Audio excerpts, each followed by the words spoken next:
Hola chicos, continuando con la clase de estadística, hoy vamos a retomar el tema de la organización de datos.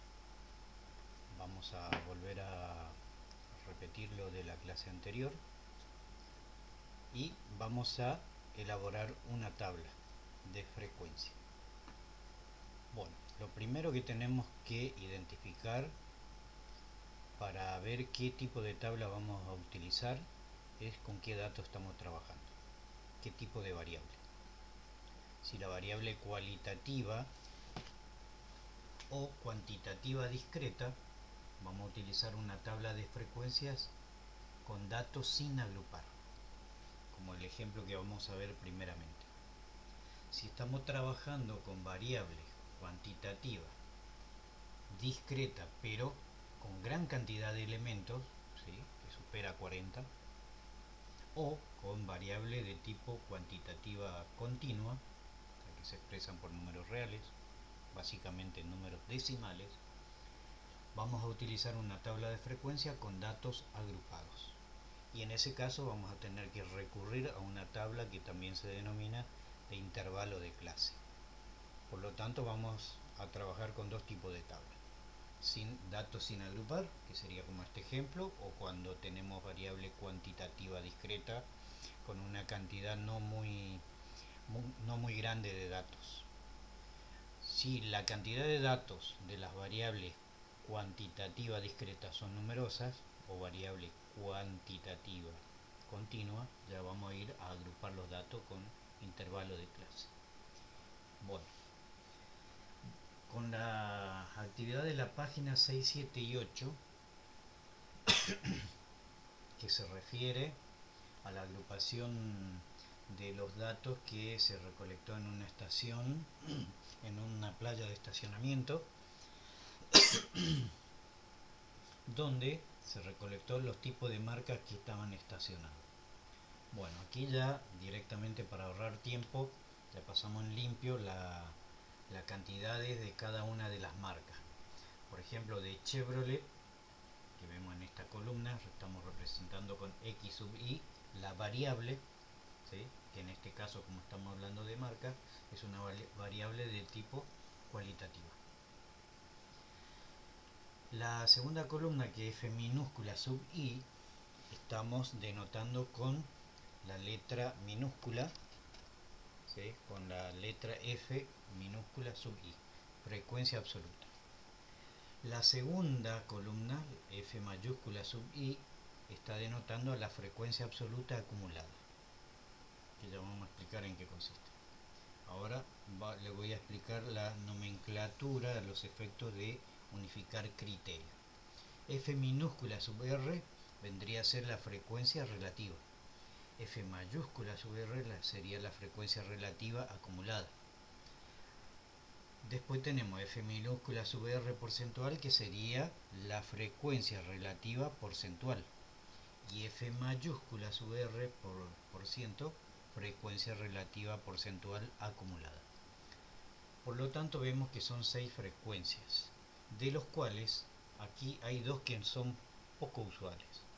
Una totalmente inusual, que es la frecuencia relativa acumulada, y muy poco usual la frecuencia relativa, porque estos números se expresan en números decimales. Las 4 más utilizadas son la frecuencia absoluta acumulada, la frecuencia relativa porcentual y la frecuencia relativa porcentual acumulada. Pero por ser la primera vez que estamos organizando los datos, vamos a calcular las 6 frecuencias. Bueno, por lo tanto,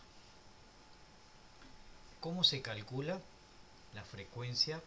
Bueno, los datos que corresponden a cada marca vienen a ser la frecuencia absoluta. Esto quiere decir que hay 3 autos de marca Chevrolet, 8 autos de marca Honda, 5 de Mitsubishi, 6 de Nissan, 8 de Toyota, y la sumatoria de la frecuencia absoluta corresponde a la población estadística, que en este caso da 30. Entonces acá tenemos la primera fórmula. La población estadística n mayúscula, n imprenta mayúscula, es igual a la sumatoria de la frecuencia absoluta. Muy bien, ¿cómo determinamos el valor de la frecuencia acumulada. Bueno, el primer valor de la frecuencia absoluta se repite, ¿sí? Y a partir de ahí se van acumulando las frecuencias absolutas. Por eso se llama frecuencia absoluta acumulada a esta columna. Entonces a 3 le voy a tener que sumar 8, le sumo 8 y va la columna siguiente, en este caso 3 más 8, 11. Volvemos a sumar esto con 5, sumamos y esto me da 16. 16 más 6, volvemos a sumar y esto me da 22. Sumamos 22 más 8 y esto me da 30. O sea que el último valor de la frecuencia absoluta acumulada coincide con la población estadística. Esta fila del total es muy importante porque acá vamos a realizar algunas sumatorias, como por ejemplo la frecuencia absoluta, y después también el tema de la frecuencia relativa porcentual, sobre todo, ¿sí? Porque estos dos son poco usuales. Nosotros vamos a hacer más hincapié en estos cuatro tipos de frecuencia. Bien, ¿cómo calculamos la frecuencia relativa? Bueno, la fórmula para calcular la frecuencia relativa es la frecuencia absoluta dividido la población estadística. O sea que en este caso sería la frecuencia absoluta 3 dividido la población estadística 30, que en este caso da 0,1. Y así sucesivamente. Aquí sería 8 sobre 30, ¿sí? Aquí sería 5 sobre 30, aquí sería frecuencia absoluta 6 sobre 30, acá sería 8 sobre 30. Bueno, la sumatoria de todos estos valores, para tener en cuenta si estamos realizando correctamente los cálculos, me tiene que dar un valor aproximadamente igual a 1. Por el redondeo puede ocurrir de que si el redondeo es por exceso, estuvimos redondeando por arriba del valor real, que esta cifra sea un poquito mayor que 1, por ejemplo 1,01, 1,02. Y si el redondeo fue por defecto, valores menores que a los valores reales, esto puede que no llegue a 1, pero va a ser un valor muy próximo, 0,98, 0,99, y andaría en ese orden. Bueno, acá la frecuencia relativa acumulada sería la acumulación de la frecuencia absoluta con el mismo concepto que utilizamos acá, para la frecuencia absoluta con la absoluta acumulada. Bien, estas dos columnas son poco usuales. La frecuencia relativa porcentual, ¿cómo vamos a calcular? La frecuencia relativa porcentual no es otra cosa que la frecuencia relativa por 100. O sea que este valor que obtuvimos acá multiplicamos por 100. Entonces en este caso sería 0,1%, que nos daría en este caso un valor igual a 10. Y así sucesivamente tendríamos que ir calculando. Y aquí la frecuencia relativa porcentual acumulada es la acumulación de la frecuencia relativa con el mismo criterio que acumulamos la frecuencia absoluta. Por lo tanto, a modo de verificación, la sumatoria de la frecuencia relativa porcentual, la sumatoria de la frecuencia relativa porcentual tiene que dar un valor igual a 100, porque es el 100%. Y el último valor de la frecuencia relativa porcentual acumulada, la que obtendríamos en este lugar, tendría que coincidir con este mismo valor, que es el valor de la sumatoria. Bueno, esto teniendo en cuenta una tabla de frecuencia con datos sin agrupar, porque acá las variables son únicas. Con el mismo criterio construiríamos también una tabla de frecuencia para variable cuantitativa discreta si la cantidad de la población no es numerosa, si la cantidad de elementos no es muy grande. Bueno, ahora vamos a ver un ejemplo de una tabla de distribución de frecuencia con variable cuantitativa discreta. Bueno, por ejemplo, si tenemos que agrupar estos datos que nos dan aquí. La forma práctica de resolver, bueno, aquí directamente ya en esta tabla de distribución de frecuencia solo colocamos la columna de variable, frecuencia absoluta acumulada, frecuencia relativa porcentual y la frecuencia relativa acumulada porcentual. Bueno, identificamos cuál es el menor valor. En este caso vemos que corresponde a 7 el menor valor de la variable. Y como son una cantidad de datos que no son numerosos, directamente vamos a utilizar una tabla de frecuencias con datos sin agrupar. Por lo tanto, el menor valor de la variable es 7, ¿sí? Y contamos cuántos 7 hay. Entonces esto que vamos a hacer acá se llama recuento. Entonces, para hacer el recuento, lo que hacemos es tachar los números que vamos contando. Vamos a ver cuántas veces aparece el 7 en esta población estadística. Entonces aparece el 7 1, 2 veces. Entonces aquí en la columna va 2. La siguiente variable sería 8. ¿Cuántas veces aparece 8? 1, 2, 3, 4 veces. Entonces la frecuencia absoluta de 8 es 4. Luego la variable siguiente es 9. ¿Cuántas veces aparece 9? 1, 2, 3, 4 veces también. La frecuencia absoluta de la variable 9 es 4. Ahora la siguiente variable es 10. Vamos a ver cuántas veces aparece 10. 1, 2, 3, 4 veces también. Después viene la variable 11, que aparece 1, 2, 3 veces. Y por último, el valor 12 de la variable, que aparece 1, 2, 3 veces. Agregamos una fila, la última fila, el total, y realizamos la suma. La suma de la frecuencia absoluta tiene que coincidir con el número total de datos que viene a ser la población estadística. Muy bien. Por lo tanto, sumamos. Aquí serían 6, 10, 14, más 6, 20. O sea que la población estadística es 20. La frecuencia absoluta es la acumulación de la frecuencia absoluta acumulada es la acumulación de la frecuencia absoluta. El primer valor se repite y luego vamos sumando. 2 más 4, 6. 6 más 4, 10. 10 más 4, 14. 14 más 3, 17. 17 más 3, 20. El último valor de la frecuencia acumulada, la frecuencia absoluta acumulada, coincide con la población estadística. Por lo tanto, la frecuencia relativa porcentual vamos a calcular haciendo el cociente entre la frecuencia absoluta, la población estadística, y lo vamos a multiplicar por 100. O sea que en este caso sería 2 dividido 20 por 100, que voy a hacer el cálculo auxiliar aquí. 2 dividido 20 por 100. Cancelamos los 0, acá me queda 2 por 10, 20, dividido 2, 10. Y así sucesivamente, ¿sí?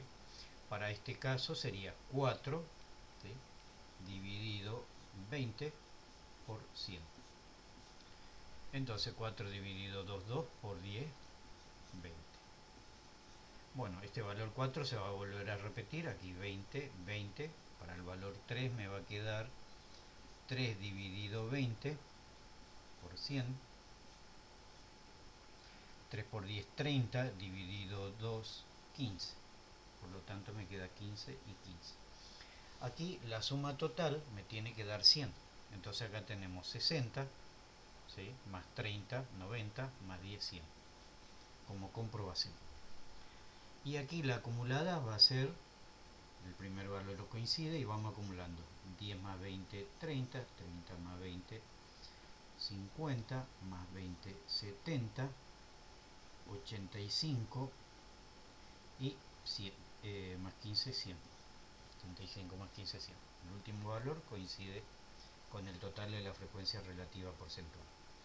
Bueno, esta es la forma es una tabla de distribución de frecuencia con datos sin agrupar. Datos sin agrupar. Bueno, ¿qué pasa cuando la población de la variable que estemos trabajando sea también discreta pero numerosa? Ahí tendremos que recurrir a agrupamiento de datos, que sería una tabla en intervalo de clase. Bueno, cuando estamos trabajando con variables cuantitativa continua, por ejemplo, con datos no numerosos, vamos a suponer que tenemos como un ejemplo el número de población igual a 40, que no es un dato numeroso, que dijimos que arriba de 40 vamos a considerar numeroso o arriba de 50, depende del criterio que cada uno con la experiencia vaya teniendo. Bueno, acá hay varios elementos que tenemos que definir para este tipo de tabla. Como vamos a hacer una tabla con datos agrupados, tabla de frecuencia para datos o con datos agrupados, tenemos que agrupar las variables dentro de un intervalo determinado. Y aquí el intervalo que vamos a utilizar es un intervalo mixto, o sea que el límite inferior va a estar incluido en el intervalo y el límite superior va a estar excluido del intervalo. Ese valor del límite superior va a formar parte del intervalo siguiente. Ahora ya vamos a ver en un ratito con un ejemplo concreto. Bueno, acá qué elementos tenemos que definir. Primeramente debemos definir lo que se conoce como rango. El rango de la población estadística. ¿Cómo se calcula? Haciendo la diferencia entre el mayor valor de la variable y el menor valor de la variable. Por ejemplo, en este caso vamos a poner un caso hipotético que tenemos como datos para una población estadística que, por ejemplo, vamos a trabajar con edades de personas, como ejemplo hipotético, ¿sí? Acá la variable sería cuantitativa discreta, pero podría ser bien tranquilamente un ejemplo de variable cuantitativa continua. Justo coincide para que los cálculos no sean tan engorrosos, simplemente coloqué aquí valores que son discretos. Bueno, vamos a suponer que el mayor valor de la variable es 65 y el menor valor de la variable es 30. ¿Cómo vamos a calcular el rango? Dijimos que el rango es la diferencia entre el mayor valor y el menor valor de la variable. En este caso 65 menos 30. Bueno, hacemos la diferencia de 65 menos 30 y esto nos da 35. Ya tenemos que el rango de esta población estadística de 35. Luego debemos calcular el número de clase, o sea que la cantidad de fila que vamos a utilizar para agrupar los datos. Eso sería el número de clase, que denotamos con la letra K y que se calcula por lo que se conoce como la fórmula de Sturges, que es 1 más 3,32 por el logaritmo de n, que es la población estadística. En este caso, a nosotros K nos daría igual a 1 más 3,32 por el logaritmo y la población estadística en este caso es 40. Bueno, si realizamos los cálculos con la calculadora científica, eso nos va a dar un valor de... Bueno, realizando los cálculos con la calculadora científica, la fórmula de Sturges, haciendo 1 más 3,32 por logaritmo de 40, que es la población estadística, nos da un valor igual a K 6,31. Hay una fórmula para pequeña muestra, como en este caso 40, que podemos utilizar, que es una fórmula práctica, que es la raíz cuadrada de la población estadística. Si recurrimos a esa fórmula, sería el número de clase va a ser igual a la raíz cuadrada de n, o sea, raíz cuadrada de 40, que nos da 6,32. Si comparamos estos dos valores, son prácticamente semejantes. Por lo tanto, esto me está diciendo que el número de clases, la cantidad de intervalo que voy a utilizar para construir la tabla de frecuencia va a ser de 6, redondeando, ¿no es cierto? Tomamos como valores enteros. Entonces, cuando yo vaya a construir la tabla, la primera columna va a ser la variable. Como dijimos que vamos a utilizar intervalo mixto, ¿sí? El primer valor dijimos que era 30, el menor valor de la variable es 30, que es el límite inferior y que va incluido, y aquí estamos trabajando con 6 como cantidad o sea, como número de clase 6. Perdón, todavía nos falta calcular la amplitud para ver qué valor va a tomar aquí. Algo importante a tener en cuenta es que el valor de número de clase, la cantidad de intervalo que vamos a utilizar acá, la cantidad de renglones, la cantidad de fila que vamos a utilizar en la tabla de frecuencias, no debe ser menor de 5 ni superar a 15. O sea que tiene que estar comprendido entre 5 y 15. Por eso colocamos aquí como un intervalo 5 menor o igual que k y k menor o igual que 15. O sea que nunca la cantidad de filas debe ser inferior a 5, ¿sí? Lo mínimo que debe tener es 5 y lo máximo 15.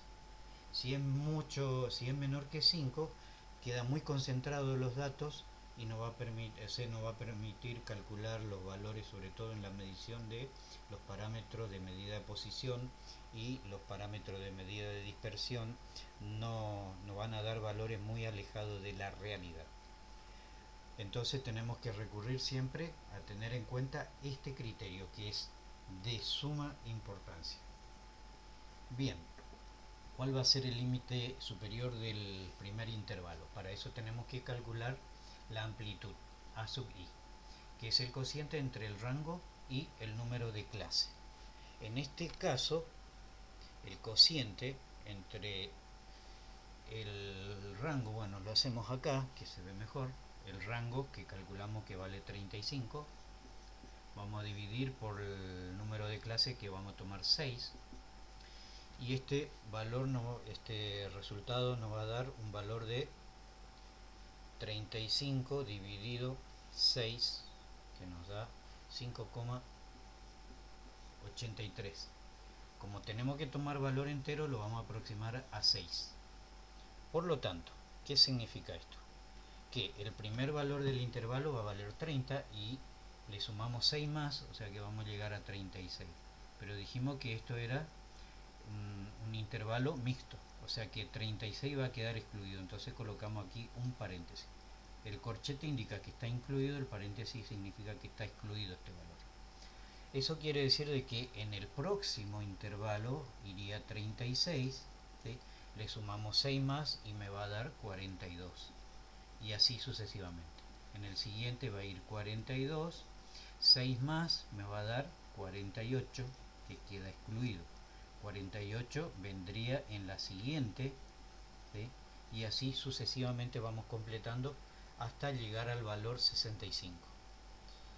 Bien, de esta manera construimos el intervalo de clase de una tabla de frecuencia. Y luego seguimos con la frecuencia absoluta acumulada, la frecuencia relativa porcentual, y por último la frecuencia relativa porcentual minúscula, y fíjense que la acumulada siempre con mayúscula, ¿sí? La frecuencia relativa acumulada porcentual, la última columna, que lo calculamos de la misma manera que ya explicamos en el primer ejemplo. Bueno, así se construye una tabla. Podríamos completar esta tabla en todo caso para que quede completo el intervalo y poder analizar. Acá va a quedar 54, acá vendría 54 más 6, 60, y la última que va a quedar va a ser 60, ¿sí? Y el siguiente va a ser 66. como acá termina, porque no hay más de 66, porque el último valor en realidad es 65, cerramos el corchete. O sea que el último intervalo es un intervalo cerrado. Y la última fila que colocamos el total para ir haciendo las comprobaciones, ¿sí?, en cada una de las columnas que nos va a interesar, que sería la sumatoria de la frecuencia absoluta, que nos debería dar igual al número de la población estadística, que dimos 40. Como nosotros no tenemos estos valores, porque esto es un ejemplo hipotético, ¿sí?, ahí podríamos hacer ahora un ejemplo concreto de completar esta tabla. Pero acá lo importante es tener en cuenta estos conceptos nuevos que aparecen en una tabla de frecuencia con datos agrupados. Esta tabla generalmente se conoce como tabla en intervalo de clase, porque estamos trabajando con intervalos para la variable. O sea que estamos agrupando variables. Acá lo que debemos también tener en cuenta, y que es algo que se calcula después de la frecuencia, de la columna de las frecuencias, ¿sí?, yo por lo general prefiero seguidamente de la variable representar lo que se conoce como marca de clase. Es otro concepto propio de una distribución, de una tabla de distribución con datos agrupados. O sea que todo este concepto es cuando tengo datos agrupados. Todo este concepto es para datos agrupados. Por lo tanto, yo les sugiero que después de la variable directamente representemos la marca de clase. La marca de clase, vamos a definir la marca de clase como x sub i sub m. O sea que es como la variable, pero el punto medio de la variable. Esto sería el promedio de cada intervalo. En este caso, en el primer intervalo, por ejemplo, la marca de clase del primer intervalo sería 30 más 36 sobre 2. Y eso me va a dar un valor entre 30 y 36, que en este caso va a ser 33, ¿no es cierto? Y así sucesivamente. Vamos tomando el punto medio de cada intervalo. Después, cuando hagamos el cálculo de las medidas de posición y de dispersión, que lo vamos a ver después, ¿sí?, para esta clase vamos a tratar de completar todas las tablas que figuran en la actividad, para que ustedes puedan completar toda esa actividad y ya lo tienen listo, porque después de esto lo que vamos a hacer es agregar más actividades, pero ya con datos concretos. Vamos a estar trabajando con diferentes tipos de variables: cualitativa, cuantitativa con datos numerosos, ¿sí?, y con datos no tan numerosos, para diferenciar los tipos de tabla. Vamos a estar trabajando con variable cuantitativa continua, porque también vamos a tener que recurrir a la tabla de intervalo de clase. Por lo tanto, el cálculo de las medidas, ¿sí?, que son medida de posición, medida de dispersión, ¿sí?, lo que corresponde a la parte de medición en estadística, lo vamos a explicar en la clase que viene, o en el próximo video, mejor dicho. Por lo tanto, con esta explicación ya podrán completar toda la actividad que corresponde a las tablas. O sea que la actividad, el material que habíamos subido, que íbamos a trabajar varias clases, lo pueden completar ahora con esta explicación. Bueno, cualquier duda que tengan, obviamente me escriben y podemos armar una clase Zoom o un video tutorial para sacarnos las dudas. Bueno, espero que hayan entendido y que haya sido claro. Nos vemos.